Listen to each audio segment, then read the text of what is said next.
So now we can to get into the more important questions. You talked about a little girl today. I don't name it now because of the privacy. 1.5 years old.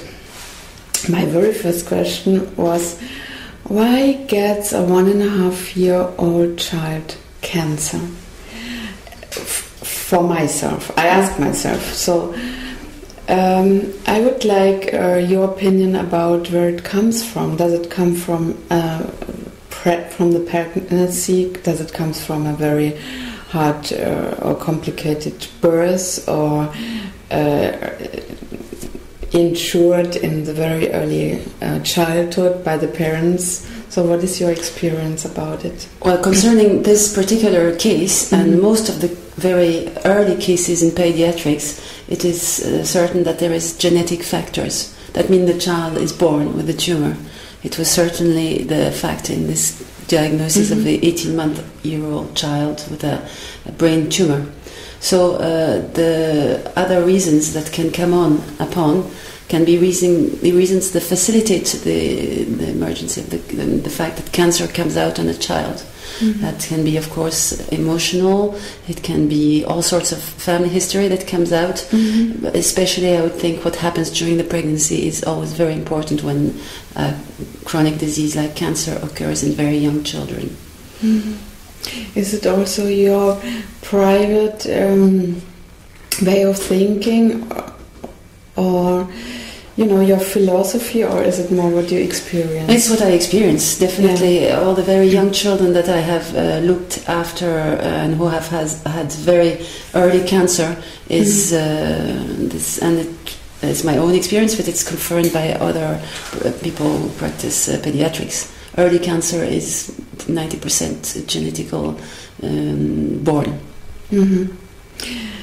And the birth factor? The birth factor is also important. It's taken in account in the case taking, the conditions of what's happened during the pregnancy, even what has happened in the family surroundings before the pregnancy, of course the birth conditions, and the very early start of life.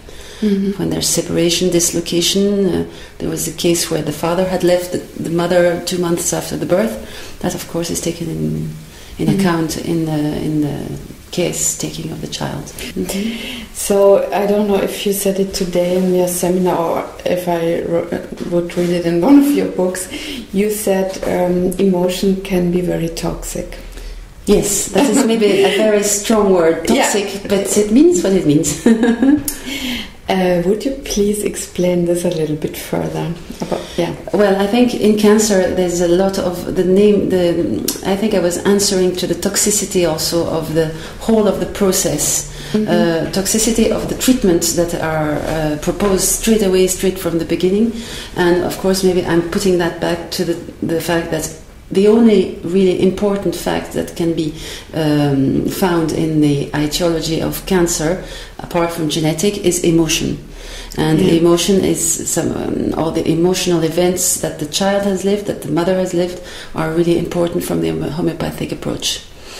So toxicity, I would say, is try to see how strong it can be in the development of cancer in a child.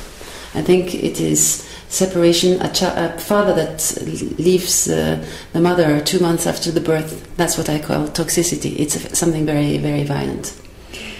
We both know that, but would you like to explain this a little bit further in terms of, as a physician, as a doctor, what do you think what happens in the body? When there's an emotional...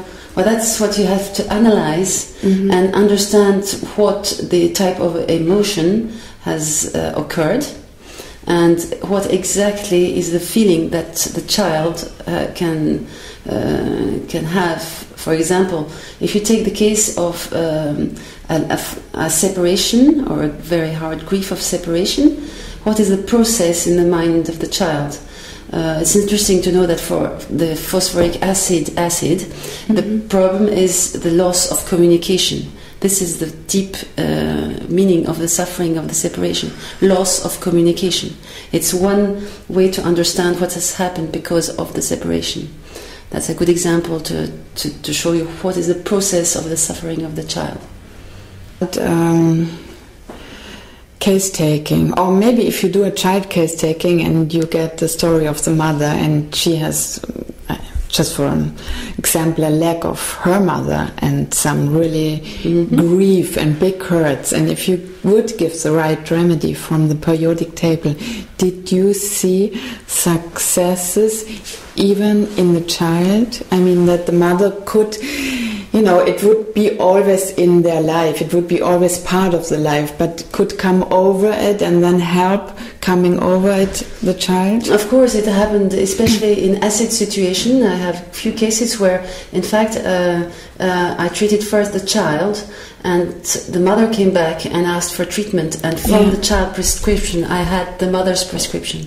That is very often a practical scene, and in fact the child had opened the understanding of what had happened at the mother's level.